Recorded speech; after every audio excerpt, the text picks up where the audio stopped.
Hello Spartans, welcome back again. உங்களெல்லாரும் Spartan Trading Academy one more time welcome பண்ணுறேன். So இப்போ புது video உங்களை சந்திக்கிறதுல மிக்க மகிழ்ச்சிங்க. நாம் இன்றைக்கி பார்க்க போகிறது வந்து பார்த்திங்கன்னா மேஜராக இருக்கக்கூடிய இண்டெக்ஸஸை பற்றியும் கமாடிட்டியை பற்றியும் ப்ளஸ் வந்து நம்ம ஃபாரெக்ஸை பற்றியும் பார்த்துடலாம். அதுக்கு முன்னாடி வந்து பார்த்திங்கன்னா நம்ம ஓப்பன் இன்ட்ரெஸ்ட்டை ஃபஸ்ட்டு செக் பண்ணிக்கலாம். ஸோ இப்போ கரண்ட்டில் வந்து பார்த்திங்கன்னா நம்ம நிஃப்டி வந்து பெரிய சப்போர்ட் அப்படின்னா ஒன்லி 22,500 இருக்குது. ஸோ இதுக்கு கீழே சப்போர்ட்டுன்னு பார்த்தா நம்ம 22 தான் பார்க்க முடியுது. சென்டரில் பெரிய லெவலில் எந்த விதமான சப்போர்ட் லெவலும் கிடையாது. ஸோ கரண்ட் மார்க்கெட்டை பொறுத்த வரைக்கும் பார்த்தீங்கன்னா 22,519 இருக்குது. ஸோ கரண்ட் மார்க்கெட்டே கிட்டத்தட்ட ஒரு சப்போர்ட் லெவல் தான் இருக்க போகுது. ஸோ இங்கே மிஸ் ஆச்சு அப்படின்னா ஸ்ட்ரெயிட்டாக 22 தான். ஸோ நம்மளோட எக்ஸ்பெக்டேஷனை பொறுத்த வரைக்கும் இந்த 500 பாயிண்ட் டக்குன்னு மூவ் ஆகிடும். ஸோ நல்ல ஒரு ஓப்பன் இன்ட்ரெஸ்ட் அப்படிங்கிறது 22,000 தான். இந்த 500 பாயிண்ட் ஈஸியாக மார்க்கெட் வந்து ஃபால் ஆகிடும். ஓகேங்களா? இதே மாதிரி நம்ம வந்து ரெசிஸ்டன்ஸ் எடுக்கும்போது ரொம்ப தூரத்தில் இருக்குது, 23,500 தான் இருக்குது.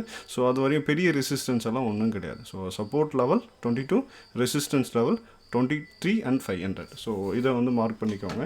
நெக்ஸ்ட் வந்து குளோபல் நியூஸ் பார்க்கும்போது மொத்தமாக ரெட்டாக இருக்குது. கரண்ட் வீக் நியூஸை பொறுத்த வரைக்கும் பெரிய ரோலர் கோஸ்டர் கமாடிட்டி சைட்லேயும் அதே மாதிரி வந்து ஃபாரெக்ஸ் கரன்சி பேர்லேயும் பெரிய லெவலில் ரோலர் கோஸ்ட் இருக்க போது at the same time Indian மார்க்கெட்லேயும் ரோலர் கோஸ்டர் நடக்கும். என்ன ரீசன்னா வார் தான். ஸோ புதுசாக அகெயின் வந்து லாஸ்ட் டைம் நடந்த வார் மாதிரி அகெயின் வேறு ஒரு வார் ஸ்டார்ட் ஆகிடுச்சு. இதனால் ஒரு கட்டாயமாக ஒரு மார்க்கெட்டில் ஃப்ளக்சுவேஷன் கண்டிப்பாக இருக்கும். இந்த வார் வந்து நம்ம ஸ்டாக் மார்க்கெட்டுக்கு ஒரு நெகட்டிவாகவும் அதே மாதிரி கோல்டு அண்ட் சில்வருக்கு ஒரு பாசிட்டிவாகவும் கண்டிப்பாக அமையும். இந்த வார் கண்டினியூ ஆச்சு அப்படின்னா ஸ்டாக் மார்க்கெட் நல்லா கிராஷ் ஆகிறதுக்கும் கோல்டு அகெயின் ஒரு பெரிய பூம் ஆகிறதுக்கும் வாய்ப்புகள் அதிகமாக இருக்குது. இந்த வார் வந்து கண்டினியூ ஆகாமல் இருந்தால் தான் மார்க்கெட்டுக்கு ஓரளவுக்காவது ஸ்டேபிளாக நிற்கும். கண்டினியூ ஆச்சு அப்படின்னா அப்நார்மலாக தான் மூவ் ஆகும். ஸோ இந்த மாதிரியான நாட்களில் கண்டிப்பாக எட்ஜ் இல்லாமல் மார்க்கெட்டுக்குள்ளே வராதிங்க. கண்டிப்பாக பெரிய லாஸ்க்குள்ளே போயிடுவீங்க. அதனால் எட்ஜ் இல்லாமல் யாரும் பொசிஷனில் எடுக்காதீங்க, ஓவர் நைட் ஹோல்ட் பண்ணாதீங்க. பெரிய பிரச்சனை அப்கமிங் டேஸில் இருக்குது. இந்த வால் க்ளோஸ் ஆனதுக்கு அப்புறமா நாம் வந்து பெரிய பொசிஷன் எடுத்துக்கலாம். அது வரைக்கும் எட்ஜிங் இல்லாமல் எடுக்காதீங்க. ஓகேங்களா? ஸோ இதுதான் வார்னிங். நம்ம நிஃப்டிக்குள்ளே போயிடலாம்.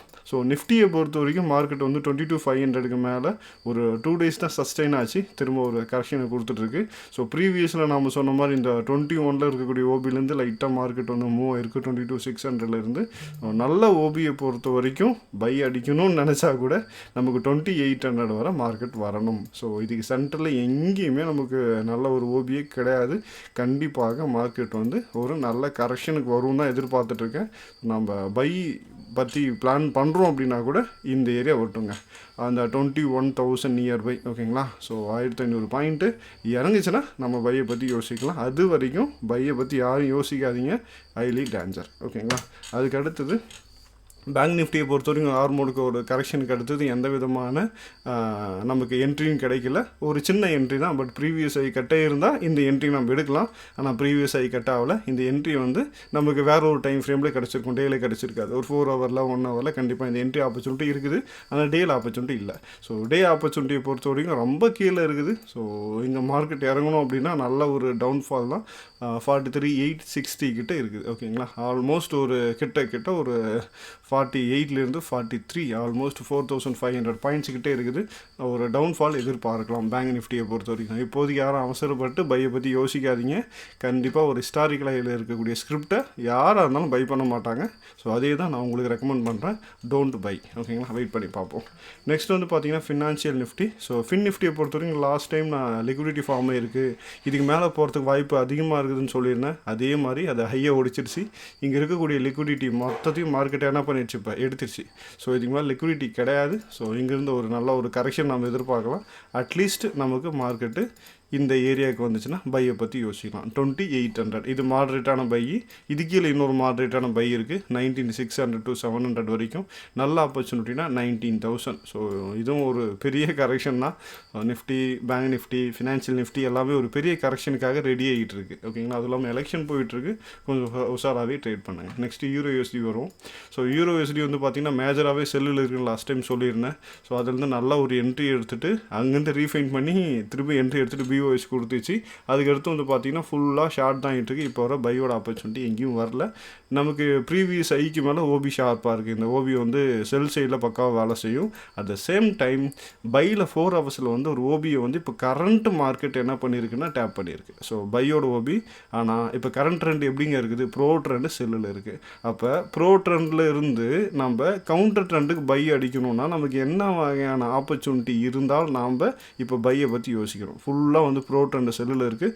கவுண்டர் ட்ரெண்டில் பை அடிக்கணும்னா நம்ம என்ன பண்ணணும்? கமெண்ட் செக்ஷனில் சொல்லுங்கள். நான் நெக்ஸ்ட் வீடியோவில் அது உங்களோட கமெண்ட்லேயே நான் உங்களுக்கு அப்டேட் பண்ணுறேன். நமக்கு கரண்ட் ட்ரெண்டு செல் இங்கே பை அடிக்கணும். பை ஓபிக்கு வந்துருச்சு மார்க்கெட், இங்கே பை அடிக்கலாமா? அப்போ பை அடிக்கணும்னா நமக்கு இந்த என்ன ஃபார்மேஷன் வேணும்? ஸோ இதை மறக்காமல் வந்து அப்டேட் பண்ணிட்டு போயிடுங்க. இப்போதைக்கு இந்த பைக்கு நமக்கு எந்த விதமான ரிவர்சல் ஆப்பர்ச்சுனிட்டியும் இல்லை. ஸோ ஸ்டில் நம்ம வெயிட் பண்ணி தான் ஆகணும். கீழே நல்ல பை ஆப்பர்ச்சுனிட்டி 1.054 இருக்குது. இங்கே ஏரியா வந்துச்சுன்னா நம்ம பையை பற்றி யோசிப்போம். அது வரைக்கும் அகெயின் செல்லு தான். மேலே இருக்கிற ஜோன் பை, கீழே இருக்கிற மேலே இருக்கிற ஜோன் செல்லு, கீழே இருக்கிற ஜோனு பை, சென்ட்ரல் இருக்கிறது ரொம்ப ரொம்ப லோயர் ஆப்பர்ச்சுனிட்டி. இந்த 2 ஜோன் போட்டும் பார்த்துக்கலாம். நெக்ஸ்ட் வந்து கோல்டை பொறுத்த வரைக்கும் வாழ்நாள் ஹையில் இருக்குது. அது பாட்டுக்கு புது ஹையாக க்ரியேட் பண்ணிகிட்டே போயிட்டுருக்கு. ஸோ இப்போ வரைக்கும் செல்லுக்கான ஆப்பர்ச்சுனிட்டி வரவே இல்லை. ஸோ க்ளீனாக அப்ட்ரெண்டில் போயிட்டுருக்கு. லைவ் மார்க்கெட்டில் பை பண்ணுறதும் கஷ்டம். அதே மாதிரி செல் அடிக்கிறதும் உண்மையிலே கிரிட்டிக்கலாக இருக்குது.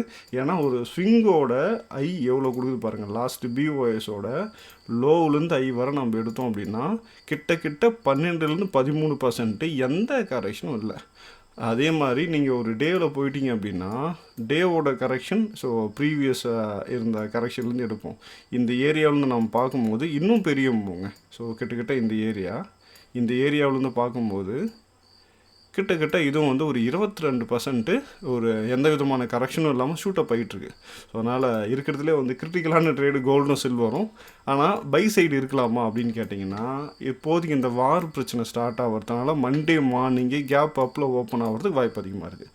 At the same time war continue ஆச்சு அப்படின்னா திரும்ப ஒரு 15-20% மேலே ஷூட்டப் ஆகலாம். அது நான் எதிர்பார்க்குறது 2500 வரை போகிறதுக்கு வாய்ப்புகள் அதிகம். ஒரு மாடரேட்டாக பை பண்ணணும்னா கூட நமக்கு மார்க்கெட் அகெயின் நமக்கு 2300க்கு கீழே இந்த ஜோன், இந்த ஓபி வரையும் வந்துச்சுன்னா we can trade out. Otherwise எந்த இன்வெஸ்ட்மெண்ட்டும் இல்லை. பையை பற்றி யோசிக்காதீங்க. அல்லது நல்ல பை வேணுன்னா 2200 கிட்ட வந்துச்சுன்னா, இந்த ஓபி கிட்ட வந்துச்சுன்னா ட்ரை பண்ணலாம். சென்ட்ரல் பையை பற்றி யோசிக்கவே வேண்டாம். இன்கேஸ் நான் ரிஸ்க் எடுத்து பண்ணுறேன் அப்படின்னு நீங்கள் நினச்சிங்கன்னா கூட லைவில் வந்துச்சுன்னா நாளைக்கு பை ட்ரை பண்ணலாம். ஆனால் செல்லை பற்றி யோசிக்காதீங்க. ஏன்னா வாழ்நாள் ஐயில் இருக்குது. அதுவும் இல்லாமல் வந்து இந்த வார் முடிகிற வரைக்கு கொஞ்சம் சிரமம் தான் செல்லை பொறுத்த வரைக்கும். நெக்ஸ்ட் வந்து சில்வர் அதாவது கோல்டோட தம்பின்னு சொல்லலாம். அது எப்படி மூவ் ஆகுதோ அதே மாதிரி தான் நல்ல ஒரு பை ஆப்பர்ச்சுனிட்டியை பொறுத்த வரைக்கும் நமக்கு இந்த ஏரியாவில் 26க்கு கீழே இருக்கக்கூடிய ஓபியில் தான் இருக்குது. இதுக்கு மேலே இருக்கக்கூடியது எதுவுமே ஓபியே இல்லை. ஏன்னா எல்லாமே மிட்டிகேட்டட். ஸோ வேஸ்ட்டு தான். 30 போகிறதுக்கு வாய்ப்பு அதிகமாக இருக்குது. அட் த சேம் டைம் பையை பொறுத்த வரைக்கும் 26க்கு கீழே இருக்கக்கூடிய இந்த ஓபி 4 ஹவர்ஸில் மார்க் பண்ணிக்கோங்க. இங்கே வந்தால் பையை பற்றி யோசிக்கலாம். சென்ட்ரல் எதுவுமே பண்ணாதீங்க, வேஸ்ட். ஓகேங்களா, சூப்பர். நெக்ஸ்ட் வந்து பார்த்தீங்கன்னா யூஎஸ் ஆயில் பார்ப்போம். யூஎஸ் ஆயில் வந்து பார்த்தீங்கன்னா ப்ரீவியஸில் வந்து பார்த்தீங்கன்னா ஒரு ஓபி கொடுத்துருந்தேன். ஸோ இந்த ஓபியில் எக்ஸாக்டாக கரண்ட்டில் மார்க்கெட் வந்து நமக்கு யூஎஸ் ஆயில் வந்து செல்லில் நிற்கிது. ஸோ செல் மட்டும் கொடுக்கல, சோர்ச் கொடுத்து சோர்ச்லேருந்து 15 மினிட்ஸோட செல் ஓபியை போய் டேப் பண்ணி தெளிவாக நீட்டாக இறங்கி வந்துட்டுருக்கு. ப்ரீவியஸ் ஐயில் இருக்கக்கூடிய லிக்விடிட்டியும் மார்க்கெட் கலெக்ட் பண்ணி தான் வந்துட்டுருக்கு.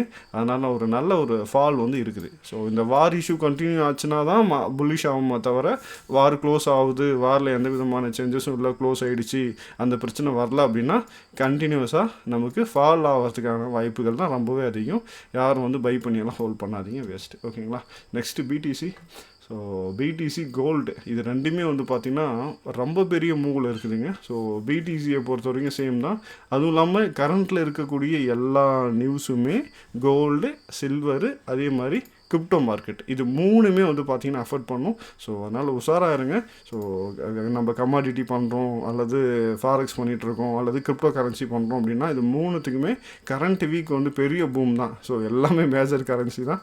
ஸோ மேஜர் கரன்சியில் பெரிய அப்டேட் இருக்குது. ஓகேங்களா, ஸோ நெக்ஸ்ட்டு நம்ம வந்து பார்த்த மாதிரி பிட்காயினில் டே ஃபஸ்ட்டு பார்த்துடலாம்.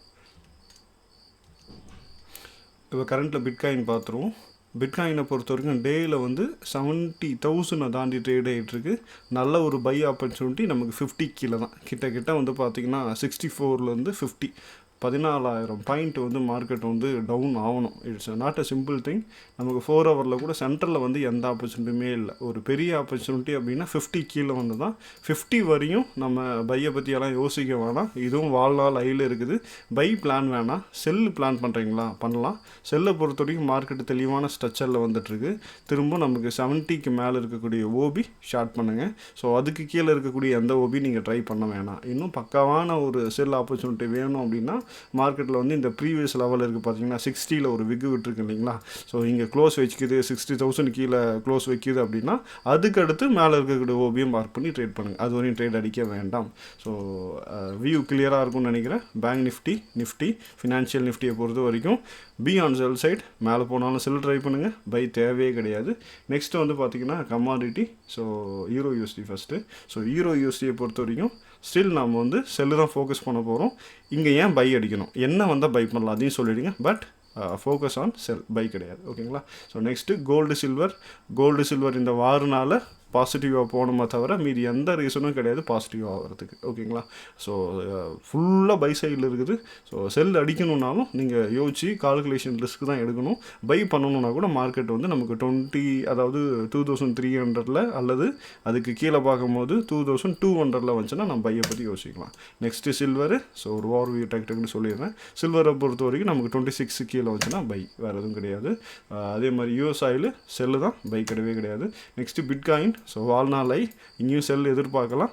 நல்ல பை வேணும்னா டே டைம் ஃப்ரேம் படி நமக்கு 50 கீழே வேணும். ஓகேங்களா. கிளியராக இருக்கும்னு நினைக்கிறேன். ஸோ இந்த வியூவை மைண்டில் வச்சுக்கோங்க. ரோலர் கோஸ்ட் ரெடியாக இருக்குது.